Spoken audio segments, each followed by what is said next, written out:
नमस्कार। Times of Swaraj के खास कार्यक्रम में आप सबों का स्वागत है और मैं हूं संतोष सिंह। और आज इस खास कार्यक्रम में हम बात हायर एजुकेशन की कर रहे हैं। जी हाँ, इस प्रदेश के हायर एजुकेशन को किस तरीके से एक रणनीति के तहत ध्वस्त किया गया है, कभी गौर करिएगा तो ये चीज़ें समझ में आपको आने लगेगी। देखिए, इस राज्य में छात्र आंदोलन से पैदा हुए 3 नेता पिछले 30 वर्षों से इस राज्य की राजनीति को अपने इर्द गिर्द घुमा रही है। सुशील मोदी, लालू यादव और नीतीश कुमार। और ये तीनों के तीनों छात्र राजनीति से बाहर आए हैं, जेपी मूवमेंट से बाहर आए हैं। और ये तीनों के तीनों ऐसे राजनेता हैं जिनका रिश्ता किसी न किसी प्रोफेसर से गहरा रहा है। किसी प्रोफेसर के यहाँ पढ़कर रह के पढ़े हैं, ज्ञान सीखे हैं, उनके मार्गदर्शन में राजनीति में आगे बढ़े हैं। मतलब तीनों का जो तीनों ये चेहरा है, उसके पीछे किसी न किसी पटना यूनिवर्सिटी के किसी न किसी शिक्षक का बड़ा योगदान है। आज राजनीति के शिखर पर ये तीनों जहाँ खड़े हैं, उसके पीछे किसी न किसी ऐसे शिक्षक का बड़ा योगदान है जिन्होंने देश की वर्तमान हालात में पिछड़ावाद की राजनीति हो उस वजह से, या फिर क्षेत्रवाद की राजनीति हो उस वजह से, या फिर एक समाजवादी विचारधाराओं की जो राजनीति रही इस वजह से, कोई न कोई वजह रहा जिस वजह से नीतीश के पीछे भी लोग खड़े रहे। शिक्षक समुदाय, लालू के पीछे भी खड़े रहे शिक्षक समुदाय, और मोदी के पीछे भी खड़ा रहा है बड़ा शिक्षक समुदाय। ये तीनों यूनिवर्सिटी की राजनीति को, यूनिवर्सिटी के कॉलेज, यूनिवर्सिटी के पठन पाठन को, यूनिवर्सिटी के प्रिंसिपल को, वाइस चांसलर की ताकत को, विभाग अध्यक्ष की ताकत को, प्रोफेसर की ताकत को बहुत करीब से महसूस किया है। और इन तीनों ने ये महसूस किया कि जब तक विश्वविद्यालय में इस तरीके का माहौल रहेगा, बहुत सारी चीज़ें स्थिर नहीं रह सकती हैं, विचारों का जो है तंज चलता रहेगा। तो याद करिए, लालू यादव इस प्रदेश के मुख्यमंत्री बने तो उन्होंने शिक्षा और खास करके उस शिक्षा के क्षेत्र में क्या क्या उन्होंने किया। यादव के सहारे उन्होंने क्या किया, याद करिए। जो भी उन्होंने राजनीति की है, नीतीश ने क्या किया और मोदी ने क्या किया, इन सारी चीज़ों पर आप गौर फरमाएंगे तो आप देखेंगे कि तीनों के युग में अलग अलग चीज़ें बदली हैं, विश्वविद्यालय के पठन पाठन व्यवस्था में भी और राजनीतिक व्यवस्था में भी और शिक्षकों की नियुक्ति में भी। क्योंकि इन तीनों को पता था कि इस प्रदेश में की ताकत है छात्र, इस प्रदेश की ताकत है प्रोफेसर, इस प्रदेश की ताकत है विश्वविद्यालय, इस प्रदेश की ताकत है कॉलेज।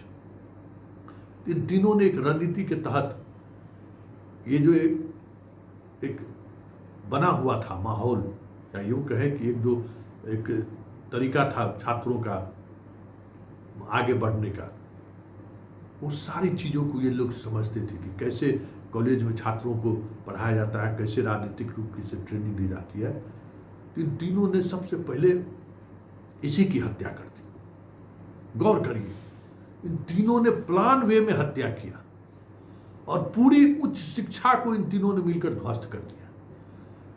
लालू की वो समझदारी नहीं थी, वो जात पात में विश्वविद्यालय का नाम बदलने में, और उस समय में कुछ व्यवस्थाएं भी इतनी मजबूत थी कि उसको तोड़ना मुश्किल हो रहा था लालू यादव के लिए। लेकिन नीतीश कुमार 2005 में आए तो नीतीश और सुशील मोदी ने तो मिलकर समझिए कि एकदम वॉश आउट कर दिया। सबसे ज़्यादा चोट उन्होंने पटना विश्वविद्यालय और आसपास के प्रदेश के विश्वविद्यालय पर उन्होंने किया। पूरी शैक्षणिक माहौल जो था, उस माहौल को एक रणनीति के तहत इन लोगों ने खत्म किया। और इनके दौर में वो प्रोफेसर लोग रिटायर भी होते चले गए। आप गौर करिएगा कि इन लोगों ने बाहर के विश्वविद्यालय के बाहर के कुलपति को लाने का एक व्यवस्था इन्होंने खड़ी की कि बिहार का कुलपति नहीं, अधिकांश यूनिवर्सिटी में। इसके पीछे क्या सोच रही? और ऐसे लोगों को कुलपति बनाओ जो योग्य ना रहे, क्योंकि कुलपति अगर अच्छे व्यवहार के, अच्छे समझदार लोग आ गए तो सब चीज़ें बदलती जाए। कितना आप कंट्रोल कीजिएगा। याद करिए कि यूपी का प्रवेश नीतीश कुमार के शासनकाल में हुआ। ये अलग बात है कि राज्यपाल यूपी के कुछ ज़्यादा बीजेपी के शासनकाल में हुए, कांग्रेस के शासनकाल में भी देवानंद कुमार तो नहीं रहे, लेकिन यूपी के लोगों का ज़्यादा प्रवेश हुआ क्योंकि वो सहज और सरल है, उनके अंदर कमिटमेंट लेवल नहीं है। ये हमारा व्यक्तिगत अनुभव है। यूपी वाले जुडिशियरी में हो, चाहे मीडिया हाउस में भी जो लोग हैं, या फिर जो आपको शिक्षण संस्थानों में, उनका कमिटमेंट लेवल नहीं, बहुत लचीला स्वभाव के ये आदमी होते हैं। और इतना मौका परस्त हमको लगता है कि किसी दूसरे स्टेट के आदमी को हमने नहीं देखा है। अधिकांश हमारी जो ऐसे इन प्रदेश के लोगों से जो मुलाकात हुई है, मतलब कोई सैद्धांतिक रूप से किसी बात को लेकर स्टैंड ले लें, ये चीज़ें नहीं दिखती हैं। तो ऐसे लोगों की जरूरत है सत्ता और सरकार को। तो पूरी तौर पर विश्वविद्यालय, अब आप समझ सकते हैं कि गौर करिए कि इसमें 4 विश्वविद्यालय के कुलपति, छपरा का हो गया, मगध का हो गया, संस्कृत विश्वविद्यालय का हो गया, निगरानी जांच चल रही, मुकदमा चल रहा है, जेल लोग जा रहे हैं, गए ना। और भाई आश्चर्य की बात है, मतलब आप कल्पना से परे ये बात है। हम मतलब खुद हैरान रह जाते हैं कि एक पढ़ा लिखा हुआ मुख्यमंत्री, मान लीजिए कि लालू यादव के शैक्षणिक योग्यता पर आप सवाल खड़ा कर सकते हैं, लेकिन नीतीश कुमार और सुशील मोदी के शैक्षणिक योग्यता पर आप सवाल नहीं खड़ा कर सकते। ये लोगों ने पढ़ाई तो की है, इंजीनियरिंग जैसे भी किए हो। मतलब नियमों को किस तरीके से इन लोगों ने तोड़ा है जिसका अंदाजा आप नहीं कर सकते। अधिकांश वाइस चांसलर जिनको बनाया गया वो शैक्षणिक रूप से कभी, मतलब उनका जो न्यूनतम योग्यता है वो योग्यता भी इन लोगों के पास नहीं था, समझिए, योग्यता भी नहीं था। और उस बैठक में हमारे मुख्यमंत्री भी शामिल होते थे और राज्यपाल भी शामिल होते थे, और सारे अधिकारी उसको, उस सर्च कमेटी उस पर अध्ययन करता। अरे आश्चर्य लगता है, इन लोगों को तो फांसी की सजा होना चाहिए, सर्च कमेटी में जो लोग भी थे। मतलब हमारी दादी ठीक कहती थी, जो जितना पढ़ा है ना वो उतना भ्रष्ट होता है। और कहती थी तो हम हंसते थे, कहे ऐसा कैसे हो सकता है। अब पता नहीं मेरी दादी का अनुभव कहाँ से था। जितना पढ़ा लिखा आदमी है उतना भ्रष्ट, चरित्रहीन, मतलब सारे चीज गुण उसमें आपको मिल जाएंगे। कोई सैद्धांतिक प्रतिबद्धता नहीं है। मतलब सब चीजों को बदलते रहना, था को हाँ, हाँ को था करते रहना। अभी देख लीजिए, अभी नीतीश कुमार ने बहाल की है शाही को, एएन कॉलेज के प्रिंसिपल थे, उनको मगध यूनिवर्सिटी के वाइस चांसलर बना दिया। न्यूनतम 10 साल प्रोफेसर का योग्यता होना चाहिए। 1996 बैच के ये प्रोफेसर है, मतलब अपॉइंटमेंट, लेक्चरर में अपॉइंटमेंट हुआ। बहुत जल्दी अगर सब चीज हुआ होगा, एकदम टाइम भी हुआ है, तो 2017 साल में ही प्रोफेसर, लेक्चरर से, सीनियर लेक्चरर से क्या एसोसिएट प्रोफेसर से प्रोफेसर बनता है। ये प्रमोशन का लक्ष्य 17 साल है, और उस 17 साल तो टाइम बोर्ड वाला में से है 17 साल। इसके अलावा जो यूजीसी का गाइडलाइन है वो तो और टफ है। 17 साल भी इस व्यक्ति का पूरा नहीं हुआ है। 17 साल 23 नवंबर में होगा, अगर सब कुछ अपडेट होता रहा होगा तो वाइस चांसलर बना दीजिए भाई। देखो विजय मंडल है, यहीं पाटलिपुत्रा यूनिवर्सिटी में प्रोवीसी है। विनोद मंडल, वो भी 95 बैच के हैं, उनका भी पूरा हुआ नहीं है। प्रिंसिपल थे, चलिए, मतलब किसी भी सब चीज हो जाएगा, प्रिंसिपल बन जाइए। आपको दिखाए यहाँ वीर कुंवर सिंह यूनिवर्सिटी का। अब बताइए, नारायणा एक यूपी में, नारायणा समझिए कोचिंग इंस्टीट्यूट, जैसे गोल समझिए ना, उस तरीके का, उसके डायरेक्टर आप उसको लाके उसको शैक्षणिक योग्यता को मान्यता देकर उसको वाइस चांसलर बना दिए। भागलपुर यूनिवर्सिटी का जो वाइस चांसलर है उनको योग्यता नहीं है, मतलब उनका भी 10 साल नहीं पूरा हुआ है, 7 साल हुआ, आप उसको वाइस चांसलर बना दिए। मतलब स्वायत्तता का किस तरीके से मिसयूज हो रहा है ये देखिए। और जब इस आधार पर अगर वाइस चांसलर बनकर, मिथिला यूनिवर्सिटी के जो वाइस चांसलर, उनका भी वही स्थिति है। मतलब बहाली की प्रक्रिया में जो भी कुछ हो सकता है, बेसिक तौर पर ही योग्यता। आप मान लीजिए कि जो बहाली का आधार है ग्रेजुएशन, और हम जो है इंटरमीडिएट है, भाई कुछ नियम बना दिया कि हो गया, इनको बहाल कर दीजिए। ऐसा भी होता है। ये सब इसलिए हो रहा है ना कि वो लोग बैठ के करते हैं। दो लोग बैठ के करते हैं, तो जब दो लोग बैठ के करेंगे तो यही है। कोई बीपीएससी में हो सकता है कि मैट्रिक पास विद्यार्थी डिप्टी कलेक्टर बन जाए, नहीं हो सकता ना, कि भाई न्यूनतम योग्यता वहाँ आपको दिखाना पड़ेगा, क्योंकि न्यूनतम योग्यता उसके अनुसार तय होगा, तभी आप आगे बढ़ सकते हैं। यहाँ न्यूनतम एक योग्यता कुछ है ही नहीं, अपने मन से उसको परिभाषित कर देना है। स्पष्ट चीज़ें लिखेंगे ही नहीं ये लोग जो पकड़ा जाए। तो ये खेल हुआ कि भाई उच्च शिक्षा को पूरी तरह से पहले खत्म करिए, जमीन दोज कीजिए। जो यहाँ सवाल, जहाँ आप देखें कि जब से लालू यादव इस प्रदेश का मुख्यमंत्री बना है और आज स्टिल एक भी छात्र आंदोलन इस प्रदेश में हुआ हो, सफल हुआ हो। हमको याद है कि कोचिंग वाला कुछ प्रॉब्लम हुआ था, उस पर पुलिस फायरिंग हो गई थी, 3-4 लड़का मर गया था यहीं पटना में। डीएम खड़े थे, एसपी खड़े थे, नीतीश कुमार भी आ गए थे जहाँ तक हमको याद है, लेकिन डीएम कमिश्नर से कुछ बात इसी तरीके से हुई।